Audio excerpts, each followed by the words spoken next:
natin yung ano, okay na po siya. Ayan. Hanggang sa mag-flat po siya.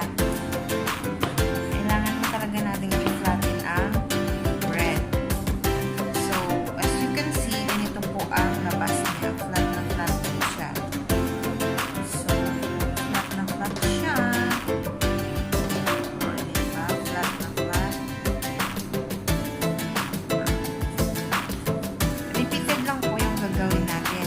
So, bali gagawa tayo ng mga about 20 piraso ng bread rolls. Yan.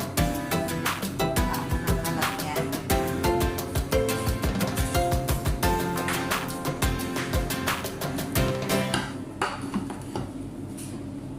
So, after that, ito po yung isa.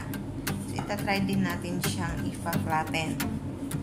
So, kailangan natin ng force para po ma-flatten yung